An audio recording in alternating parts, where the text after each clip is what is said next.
Hello बच्चों, how are you? I hope all of you are good. तो बच्चों, इस लेक्चर में हम लोग बात करेंगे आबाजी प्रॉब्लम। अब आबाजी मीन्स बाबा जी प्रॉब्लम। अब होता क्या है कि अब इस प्रॉब्लम का मतलब क्या है, इस बात को समझते हैं। ठीक है, तो जैसे कि किसी भी घर में कोई दादाजी हैं। अब दादाजी हैं तो कुछ बच्चे भी होंगे। ठीक है, अब सपोज दैट कि उस घर में there are n child, there are n childrens, there are n childrens and वो सारे के सारे बच्चे चाहते ये हैं कि भाई सब के सब घूमने जाएं। अब घूमने जाएं तो दादाजी तो सबको एक साथ नहीं ले जाना चाहते हैं, तो कहते हैं ये हैं कि आप क्या करिए कि आप छोटे छोटे ग्रुप बना दीजिए और कुछ पर्टिकुलर चाइल्ड को ही वो एक साथ लेके जाएंगे, कुछ पर्टिकुलर चाइल्ड को ही एक साथ लेके जाएंगे।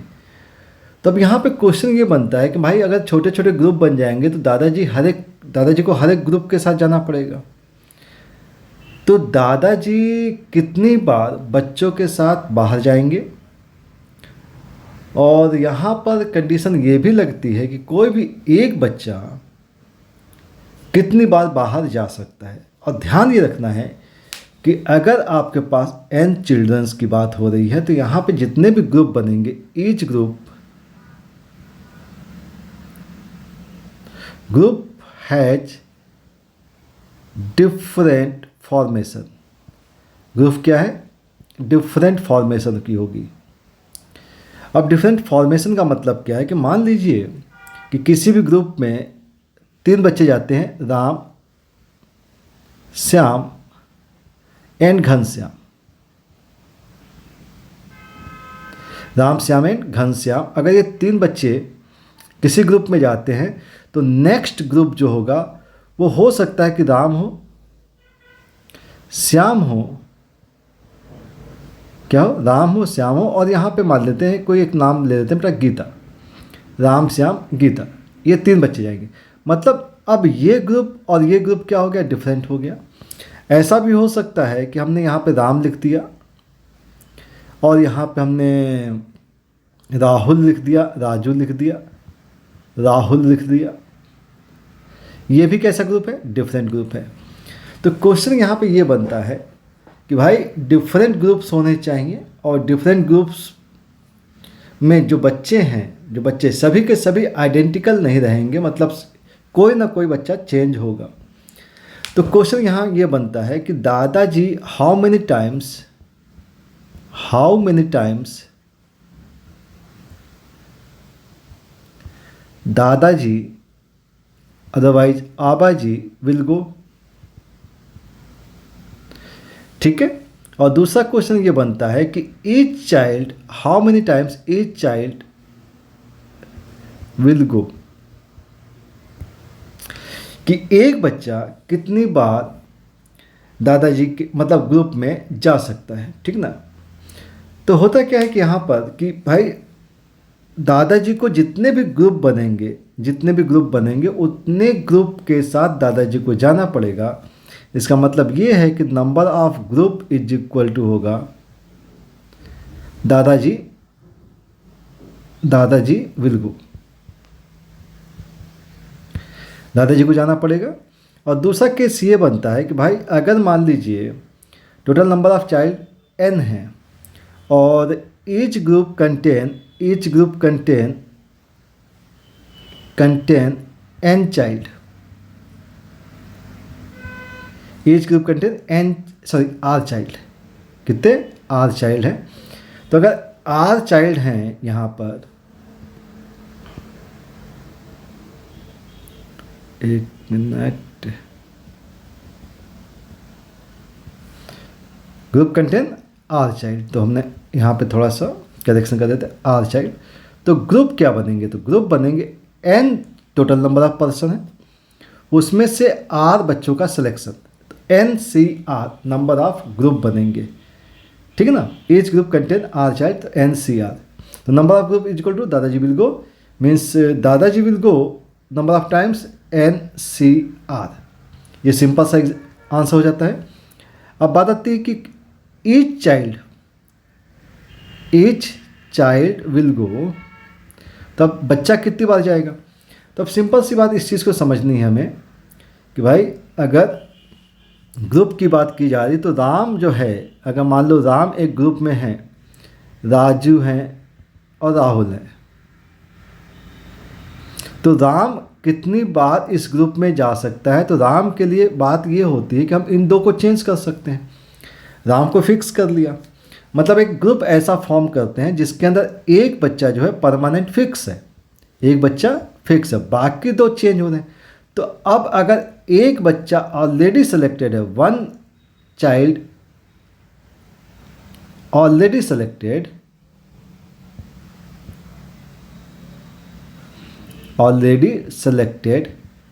देन नंबर ऑफ ग्रुप्स कितने बनेंगे। तो n-1 CR-1 ये नंबर ऑफ ग्रुप्स होंगे, क्योंकि एक बच्चा तो पहले से ही टीम के अंदर फिक्स है। तो अब टोटल में से एक बच्चा पहले से ऑलरेडी टीम के अंदर है, बच के कितने गए, n-1 चाइल्ड बचेंगे।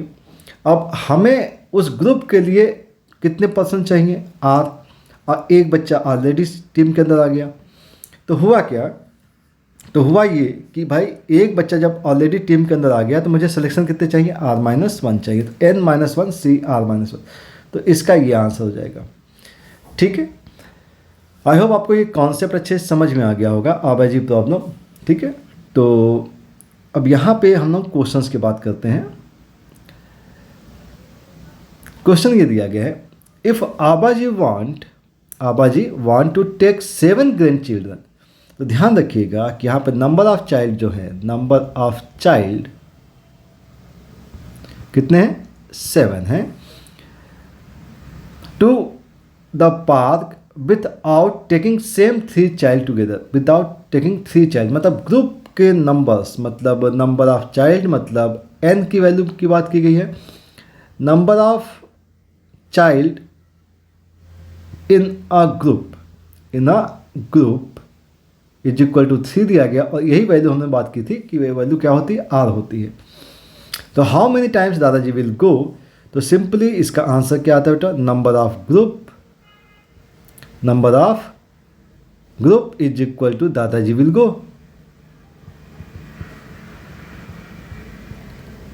तो नंबर ऑफ ग्रुप्स कितने होंगे, NCR, और NCR की वैल्यू है 7C3, और ये वैल्यू आती है 35। 7C3 वैल्यू कितनी आएगी, 35 आ जाएगी। ठीक, नेक्स्ट बात करते हैं, how frequently each child will go. तो ईच चाइल्ड विल गो मतलब n-1 CR-1, that means 7-1 C3-1 means हो गया 6C2, और ये वैल्यू आ जाएगी 15। तो कोई भी एक बच्चा जो होगा इस टीम के साथ करीब 15 टाइम्स जाएगा। ओके, तो आई होप आपको अच्छे से बात समझ में आ गई होगी। चलिए एक क्वेश्चन इस पर बेस्ड और करते हैं, इस कॉन्सेप्ट पर। क्वेश्चन को अच्छे से समझिएगा। A teacher take 3 children from हर क्लास टू द जू। अब देखिए यहाँ पे 3 चिल्ड्रन की बात की गई है, तो इसका मतलब है कि ग्रुप की बात हो रही है, तो number of child in a group is equal to 3 दिया गया। अब यहाँ पे दादाजी नहीं है, यहाँ पे कौन है, यहाँ पे टीचर है। Number of child in a group is equal to 3 from हर class to zoo at a time as often as she can, but she does not take the same 3 child more than once। बिल्कुल same concept है, same child का group नहीं होगा, तो फिर से वही काम। She find that she goes 84 more than a particular child go to the zoo। मतलब अब टीचर कितने टाइम जाएगी, टीचर विल गो मतलब number of group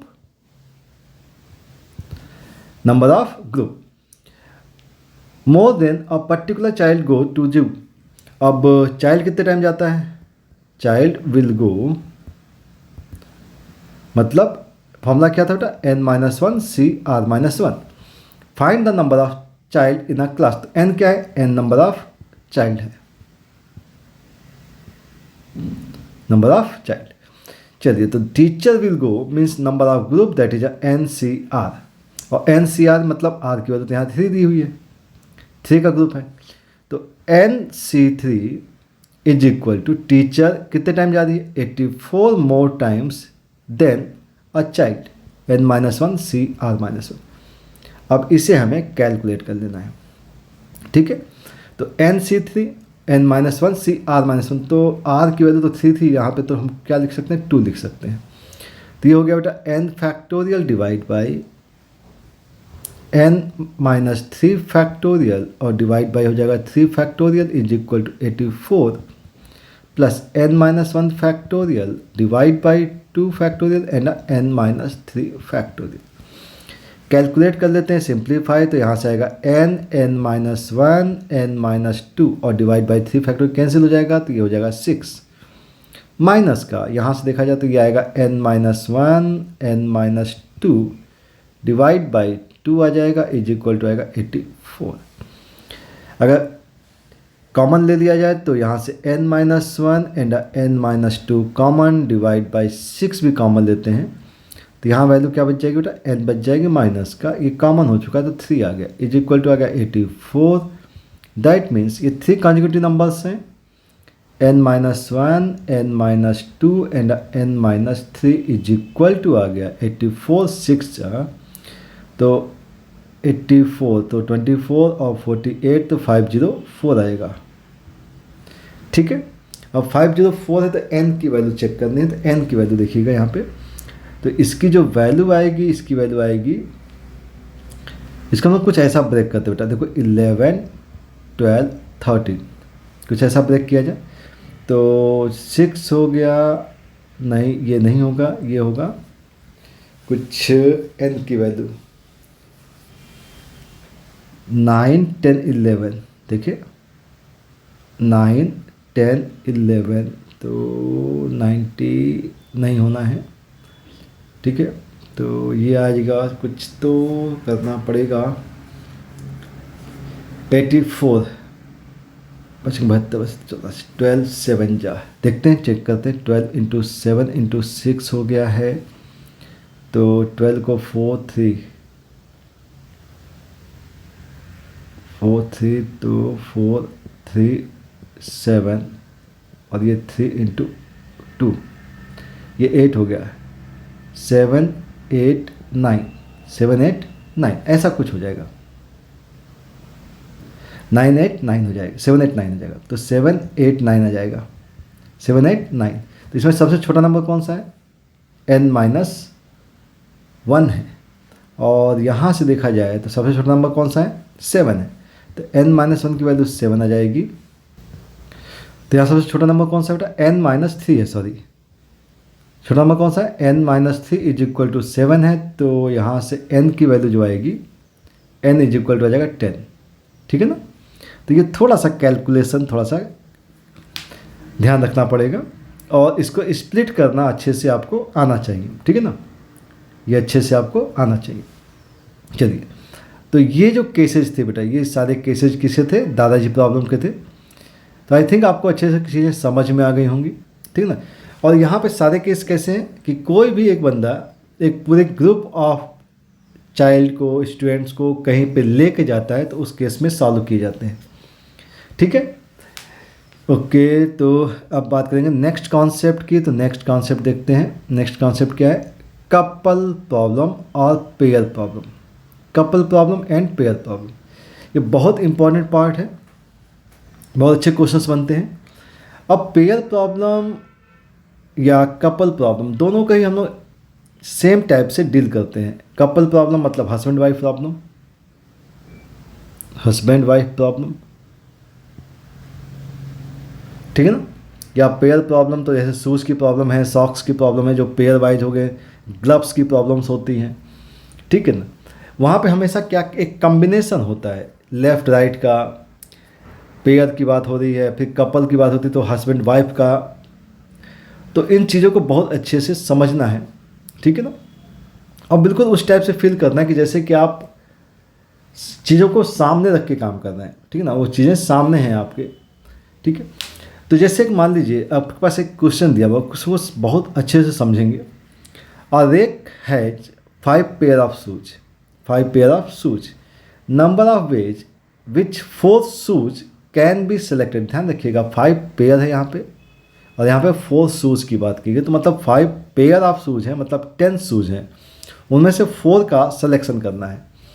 each from it such that 2 pairs चाहिए, 1 पेयर चाहिए, नो पेयर चाहिए, ठीक है ना। अब इस चीज़ को बिल्कुल इस टाइप से समझिएगा कि 5 पेयर ऑफ शूज़ हैं, 5 पेयर ऑफ शूज़ हैं। तो किसी मार्केट में आप जाते हैं और शूज़ आप लेने जाते हैं, तो किसी भी शॉपकीपर के पास जाएंगे और आप उससे कहेंगे भैया मुझे शूज़ चाहिए, तो उसने क्या किया, वो शूज़ आपके पास सामने इस टाइप से बॉक्सेज में लेके आता है। जैसे कि मान लीजिए बॉक्स 1 हो गया, बॉक्स 2 हो गया, बॉक्स 3 हो गया, बॉक्स 4 एंड अब बॉक्स 5, ठीक है ना। ये 5 पेयर ऑफ शूज हैं। ध्यान रखिएगा ये बॉक्सेस की बात हो रही है। क्या बात हो रही है? बॉक्सेस की बात हो रही है। अब इन हर एक बॉक्स में कितने शूज हैं? 2 शूज हैं, क्योंकि पेयर ऑफ शूज की बात हो रही है। आपको इनमें से 2 पेयर चाहिए, इनमें से 2 पेयर चाहिए। तो पेयर चाहिए मतलब क्या होगा कि पेयर तो बॉक्स में आएंगे, पेयर क्या होगा, बॉक्स में आएंगे। और यहाँ पे 5 बॉक्सेज हैं आपके पास, तो 5 बॉक्सेज अगर हैं उनमें से 2 पेयर चाहिए, तो आपके पास सिंपल सा काम ये है, फर्स्ट काम कि select 2 box, select any 2 box. क्योंकि आप कोई भी शूज पसंद करेंगे तो उसे तो एज बॉक्स लेके जाएंगे ना, लेफ्ट राइट का कॉम्बिनेशन लेके जाएंगे। ऐसा तो है नहीं कि कोई एक लेके जाएंगे। तो क्या होगा कि आपने शूज़ को पसंद किया, पसंद करने के बाद उसे बॉक्स में पैक कराया, तो 5 बॉक्सेज जब वो सामने लेके आया था, जब वो 5 बॉक्सेज सामने लेके आया था, तो आपने क्या किया, उसमें से कोई 2 बॉक्स को उठाया और लेके चले आए। 2 बॉक्स का मतलब 4 शूज, 2 बॉक्स मतलब 4 शूज, ठीक है। तो सेलेक्ट एनी 2 बॉक्स, तो आपके पास टोटल बॉक्सेज हैं 5, तो 5 से आपने कोई 2 बॉक्स सेलेक्ट किया, तो 5 से 2, इसका मतलब आंसर आएगा 10। ध्यान रखिएगा 5 बॉक्सेज हैं, 2 बॉक्स का सिलेक्शन किया है, 2 पेयर ऑफ शूज़ का मतलब ये है, ठीक है। अब बात आती है 1 पेयर ऑफ शूज। अब हुआ क्या कि आपके पास 5 बॉक्सेज हैं, आपको 1 पेयर चाहिए, 5 बॉक्सेज हैं, 1 पेयर चाहिए। तो करना क्या पड़ेगा, 2 अनपेयर शूज चाहिए। ध्यान रखिएगा 4 शूज आपको सेलेक्ट करना ही है। उन 4 शूज में सेलेक्ट जब करते हैं तो उसमें से 1 पेयर चाहिए और 2 नॉन पेयर। 1 पेयर का मतलब 2 शूज हो गए, और 2 नॉन पेयर मतलब टोटल मिला के 4 शूज हो जाते हैं। तो समझना ये है कि भाई अगर आपके पास 5 पेयर ऑफ शूज हैं तो पहला काम तो ये है, हम सेकंड की बात करें, 1 पेयर की बात हो रही है, 1 पेयर प्लस 2 नॉन पेयर की बात हो रही है, क्योंकि सिलेक्शन 4 शूज़ का ही है, क्योंकि आपको 4 शूज़ सेलेक्ट करनी है। अब 1 पेयर की बात अगर हो रही है, तो जब पेयर की बात होगी तो बॉक्स की बात होगी, जब भी पेयर की बात होगी तो बॉक्स की बात होगी। तो आपके पास 5 पेयर है, तो 5 पे से कोई भी एक बॉक्स आपने सेलेक्ट किया। देन अब आपके पास रिमेनिंग कितने बचे हैं? 4 बॉक्स, रिमेनिंग 4 बॉक्सेज, ठीक ना। कितने बचे हैं? 4 बॉक्स, रिमेनिंग 4 बॉक्स है। उन 4 बॉक्स में से कोई भी 2 बॉक्स का सिलेक्शन करना है आपको। क्या करना है? 4 बॉक्स में से कोई भी 2 बॉक्स चाहिए आपको। तो 4 बॉक्सेज हैं, अब क्या करना है? देखिए आपको अनपेयर करना है, तो ऑब्वियस सी बात है बॉक्स को ओपन करना पड़ेगा। क्या करना पड़ेगा? बॉक्स को ओपन करना पड़ेगा। तो अब आपके पास 4 बॉक्सेज हैं, उन 4 बॉक्सेज में से कोई भी 2 बॉक्स को आप ओपन करेंगे। तो 2 बॉक्स को ओपन करेंगे तो इसका मतलब ये है कि 4 में से 2 बॉक्स का सिलेक्शन करेंगे। जब तक बॉक्स आपके पास नहीं आएगा तब तक आप उसे ओपन कैसे करेंगे? ठीक है, तो पहले आपको क्या करना है? पहले उन 5 में से एक बॉक्स ले लिया आपने। देन क्या करना है जो 2 बॉक्सेज हैं, जो 4 बॉक्सेज हैं, उनमें से 2 बॉक्स का सिलेक्शन कर लीजिए। तो रिमेनिंग 4 बॉक्स हैं, तो उसमें से मैंने क्या किया, 4 से किसी भी 2 बॉक्स का सिलेक्शन किया। ध्यान रखिएगा यहाँ पे बॉक्स सिलेक्शन हुआ है, बॉक्स सेलेक्ट। और बॉक्स को सिलेक्ट करने के बाद अब आप क्या करेंगे, उस बॉक्स को ओपन करेंगे और उन 2 पेयर में से, उस 2 शूज में से एक शूज आपको लेना है, क्योंकि अनपेयर चाहिए आपको। तो उन 2 में से कोई एक शूज ले लिया आपने। तो ध्यान रखिएगा, अब बात हो रही है कि वो पेयर उस बॉक्स में से, उस बॉक्स को जब ओपन किया तो अब वो एक सिंगल बॉक्स नहीं है, वो क्या है, जैसे ही आपने बॉक्स को ओपन किया अब आपके पास 2 शूज दिखेंगे, एक लेफ्ट का एक राइट का। उन 2 शूज में से कोई भी एक शूज पिक कर लीजिए। एक शूज पिक किया और देन क्या करना है, देन आपको अगेन दूसरे बॉक्स को ओपन करना है और उसमें से कोई एक शूज पिक कर देना है। तो इस टाइप से आपके पास जो कलेक्शन होगा वो एक बॉक्स का है जो कि पेयर है, और 2 शूज अलग आएंगे जो कि आपने बॉक्स को ओपन करके निकाले हैं। तो इस टाइप से कितने शूज हो जाएंगे आपके पास, 4 शूज हो जाएंगे। और 4 शूज अगर हो गए तो आपका काम बन गया। तो इसका मतलब ये हो गया कि इसकी जो वैल्यू आएगी वो आएगी 5, 4C2 की वैल्यू 6 होती है, 2 होगी, 2 होगी, ठीक है ना। तो ये वैल्यू आ जाएगी करीब 120 वेज। इस टाइप से आप काम कर सकते हैं, ठीक है ना। इसके और भी तरीके हैं जिसके बारे में हम लोग बात कर सकते हैं। जैसे अदरवाइज क्या कर सकते थे, अदरवाइज आप ये कर सकते थे कि आपके पास टोटल पेयर्स कितने थे, 5 पेयर्स में से किसी भी 3 बॉक्स को आप सेलेक्ट कर देते हैं। सेलेक्ट 3 बॉक्स,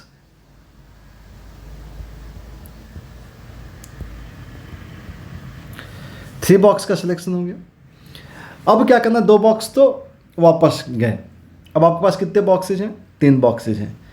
अब उन 3 बॉक्सेज में से आपको एक पेयर चाहिए, एक पेयर चाहिए, मतलब 3 बॉक्सेज में से एक बॉक्स आपने सिलेक्ट कर लिया, क्योंकि आपको बॉक्स तो चाहिए, बॉक्स के बिना तो काम नहीं बनेगा, क्योंकि आपको एक पेयर चाहिए।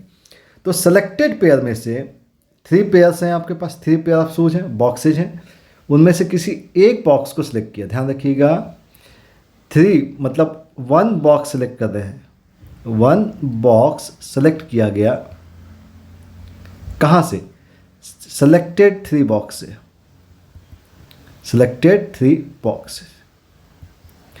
अब क्या हुआ, देन अब एक बॉक्स हो गया। अब आपके पास कितने बॉक्स बच गए, अब आपके पास 2 बॉक्स बच गए। क्यों, क्योंकि आपने 5 में से 3 बॉक्स सेलेक्ट किए थे, जिनमें से 3 बॉक्स में से एक बॉक्स को साइड में रख दिया। अब कितने बॉक्स बच जाते हैं, 2 बॉक्स। अब उन 2 बॉक्स में से सिंगल हमें शूज चाहिए। तो करना क्या है, उन 2 बॉक्स को ओपन करना है। अगेन फिर से वापस बॉक्स को ओपन करना है, क्योंकि जब तक आप बॉक्स ओपन नहीं करेंगे शूज अनपेयर नहीं होंगे। तो अगले केस में क्या करना है, बॉक्स को ओपन करना है। बॉक्स ओपन किया, आपको शूज कितने दिखते हैं, 2। पहले बॉक्स की बात कर रहा हूँ, उसमें से कोई एक शूज लिया और देन क्या किया, अगले बॉक्स में से भी कोई एक शूज ले लिया, ठीक है ना। अब इसकी वैल्यू अब आप चेक कर लीजिए। ध्यान रखिएगा यहाँ पर अनपेयर की बात हो रही, ये जो है ना, यहाँ पे क्या हो रहा, 1 शू सेलेक्ट हो रहा है, 1 shoe selected from each box, each remaining box.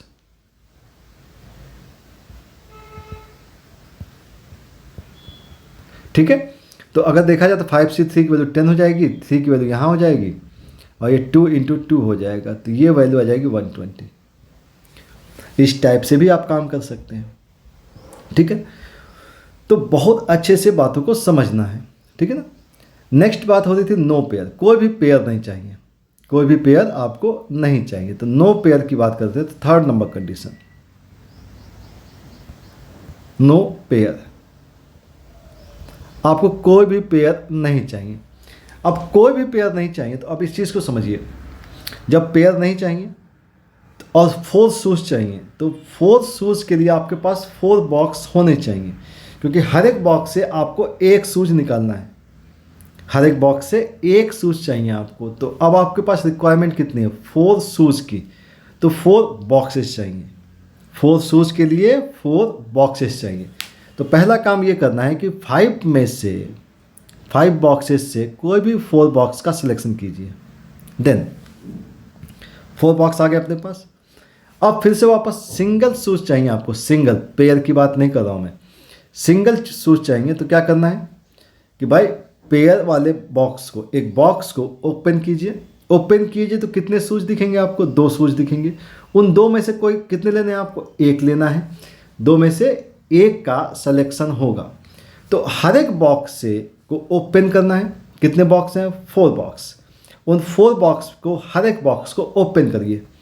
अब आपने ओपन किया तो हर एक बॉक्स में से 2 शूज़ दिखेंगे, जिसमें से आपको 1 का सिलेक्शन करना है। ध्यान रखिएगा, ये जो है सिलेक्शन ऑफ 1 शूज है, selection of I'm having trouble connecting to the internet. तो इस टाइप से क्या होगा, इस टाइप से आपके सारे सिलेक्शंस हो जाएंगे। ध्यान रखिएगा 5 बॉक्सेस थे, 5 में से 4 बॉक्स का सिलेक्शन किया। क्यों किया, क्योंकि 4 बॉक्सेस से ही हर एक बॉक्स से आपको एक एक शूज निकालने हैं, जिससे आप उसे अनपेयर करेंगे। तो ये जो सिलेक्शन हो रहा है, ये सिलेक्शन किसका हो रहा है, each box, selection of 1 shoes, selection of 1 shoes from each selected box, each selected box. तो ये जो प्रोसेस है ना, वो एक के बाद एक होती है। ध्यान रखिएगा, एक के बाद एक। आप डायरेक्ट एक अनपेयर नहीं कर सकते हैं, क्योंकि शूज आपके पास 5 पेयर आप शूज रखे हैं, उसमें से कोई भी 4 शूज आपको सिलेक्ट करने पड़ेंगे, 4 पेयर, जिसमें से मुझे एक एक शूज निकालने पड़ेंगे। तो अगर हम इस चीज़ को चेक करें तो यहाँ से वैल्यू आएगी 5 और यहाँ से आएगा 2 2 2 2, तो ये 16 आएगा और टोटल आएंगे 18 केस। टोटल केस कितने आएंगे, 80 केस आएंगे। तो आई थिंक आपको ये कॉन्सेप्ट अच्छे से समझ में आ गया होगा। तो कपल प्रॉब्लम, पेयर प्रॉब्लम को इसी टाइप से डील करते हैं, ठीक है। चलिए, तो अब इसी टाइप से हम लोग एक काम कर लेते हैं कि एक कपल की बात कर लेते हैं, ठीक है ना। और इस कपल की बात हम लोग अगर नेक्स्ट वीडियो में करें तो ठीक रहेगा, क्योंकि वीडियो काफ़ी लंबा हो गया। ठीक है बेटा, नेक्स्ट वीडियो में बात करते हैं। Thank you for watching.